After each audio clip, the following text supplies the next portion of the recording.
Hello and welcome to Cheat Sheet at the World Cup with your daily bite-sized breakdown of all that's happening at this summer's tournament. We are on the eve of the World Cup, cannot wait for that first game to kick off. We have everything covered from North America and we get ready for co-host Mexico in action underway tomorrow against South Africa. And before then, England are going to be playing their final warm-up match with Thomas Tuchel and his side taking on Costa Rica in Miami. That's at 9 o'clock this evening. However, Tuchel, speaking in his pre-match news conference, spoke about Bukayo Saka and the fact he's unlikely to play a full 90 minutes this tournament. Here's what he had to say about him yesterday. A little bit about Bukayo, who had an injury in March camp and carried it through to, of course, into his club campaign, and was available and made himself available in the end of the season and did this brilliantly. But he was managed in between matches, and that continues a little bit. So we're building him up and we're building him up. It's coming from training basically. Everyone was involved in training, including Bukayo. Everyone made himself available. So we have full choice and we need to take the decisions now in the afternoon who actually starts and how many minutes we will give to the players. Well, Rob Dorshut was in that news conference for us and can bring us this update. We're on the road again. Final road trip before England's start to the World Cup. They're playing Costa Rica in Orlando. But I just wanted to mention to you a little bit about that Thomas Tuchel news conference, which had so much in it, you have to say. First and foremost, he revealed that Bukayo Saka's just nursing a little bit of an injury that's dogged the back end of his Arsenal season. He said England are going to have to manage that a little bit. That was a bit of a surprise because we thought there were no injury problems for England at this stage before the tournament. But there are an awful lot of foreign broadcasters and journalists in that news conference as well. And there was one from Portugal, one from Brazil, one from Spain. All of them wanted to bait Thomas Tuchel a little bit and say, do you think England are amongst the favourites to win the World Cup? And Tuchel wasn't having any of it. He threw it back at them and said, Spain are favourites. Yes, they can win it too. Portugal can win it. Brazil, of course, they've got a fantastic team. But amongst those questions came some about who's the greatest player in this tournament, the GOAT. There was Lionel Messi mentioned, there was Cristiano Ronaldo mentioned, there was Neymar mentioned, of course, and the foreign journalists wanted to know what our view is of Harry Kane. Can he win the Ballon d'Or? So I'll leave you with Thomas Tuchel's thoughts on his captain. He's in a sweet spot of his career, quite late, but he is. He's just lean, he's sharp, he's fully focused, he's in top shape.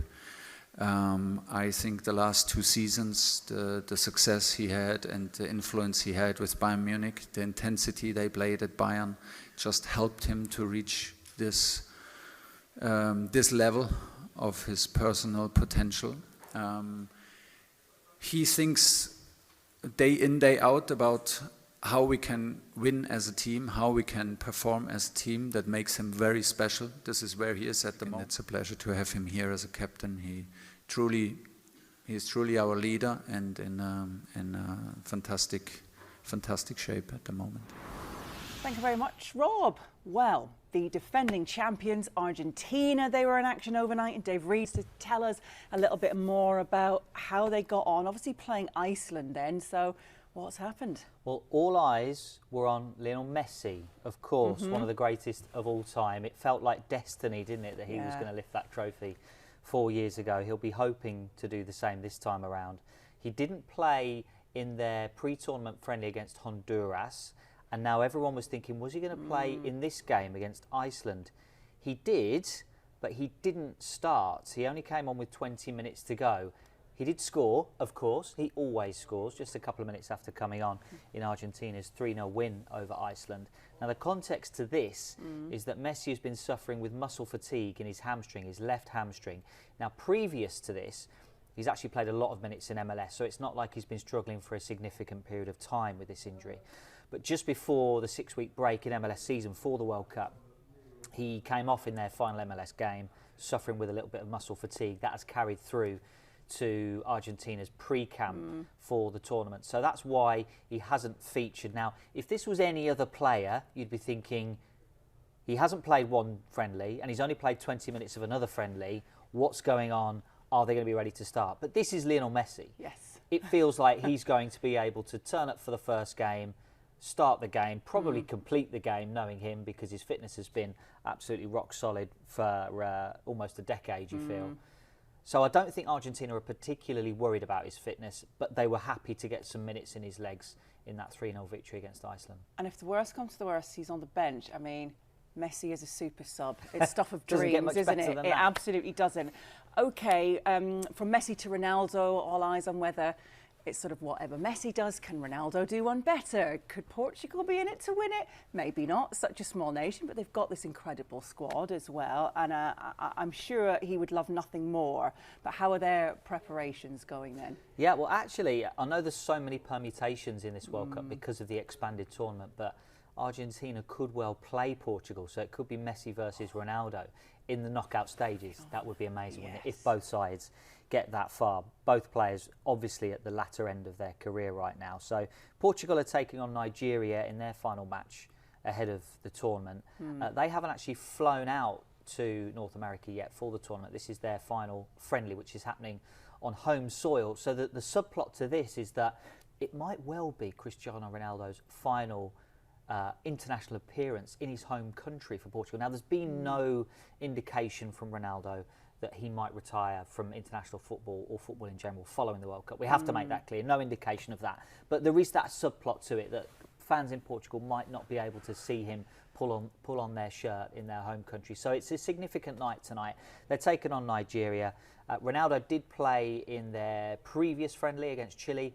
Only played 45 minutes, but Roberto Martinez made a host of changes at the start of that second half. So I would expect him to start this final friendly this evening.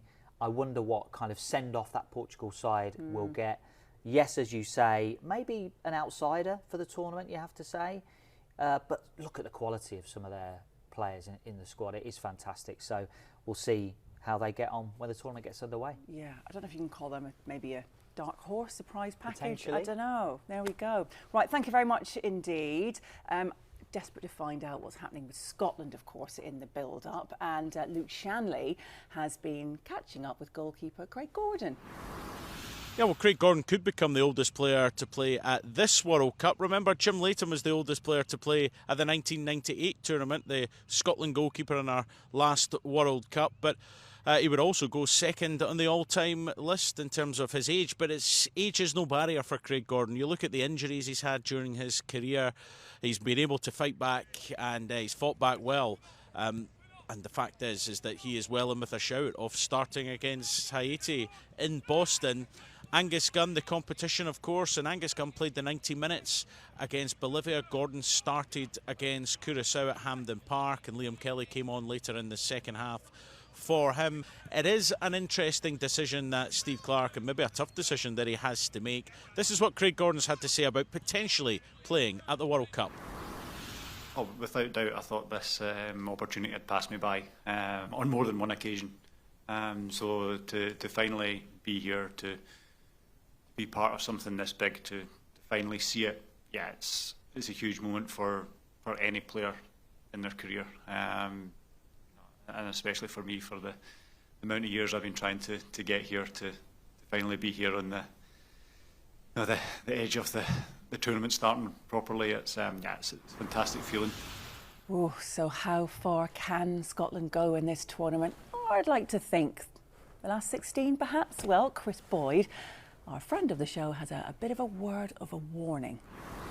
Look, I think that the big thing for Scotland is don't get carried away, because I think, going into tournaments, we've done that in the past, where you think, right, get off to a good start, and then we can start to map our way out. There'll be people booking places for, the knockout stages. I think the key thing for Steve Clarke and his team, and I'm sure this is exactly the message he'll be saying, we have to take care of Haiti on Saturday night or Sunday morning in the UK.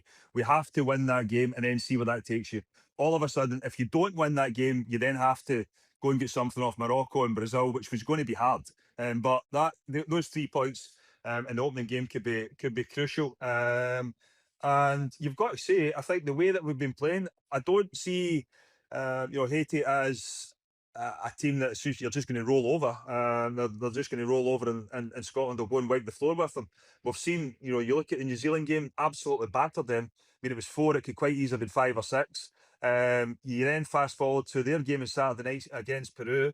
They were winning 1-0, made a few substitutions. Yes, they lose the game 2-1, but it was after the substitutions were made that Peru got both their goals. So it ain't going to be easy. They've got experience. Bellegarde at Wales, yes, they've been relegated, but he's shown, and Wilson Isidore up front for me as a handful. We've seen that. So Scotland are going to have to be switched on, because there's one thing I've noticed though, look, with Haiti, they're very, very quick on the break. They're prepared to, let the opposition have the ball, and you'd expect Scotland to have it. But as soon as they don't, the transition, the speed in their attack, could cause Scotland problems. And that's why I think, it's one of those ones with Steve where, yes, you can go and be on the front foot, but at the same time, if you open up and you can get punished defensively, you need to be careful. Thanks, Boydie. We're almost there. We're counting down to that kickoff of the World Cup tomorrow evening, 8 o'clock UK time. It's Mexico against South Africa. We'll have all the build up to that. You can follow us everywhere. We've got the Sky Sports app, and we also have live updates as well with our dedicated news blog, and you can join in with some of the polls, score predictions to have a bit of fun. We're also here every single day on Sky Sports News, kicking off with Sky Sports World Cup breakfast every morning from 7 o'clock, and the podcast as well for your bite-sized nuggets at the heart of the England-Scotland camps, and looking at all the other nations, of course, as we begin that kick-off. You can watch us through Sky TV, find us on YouTube as well, and we'll be back tomorrow with more.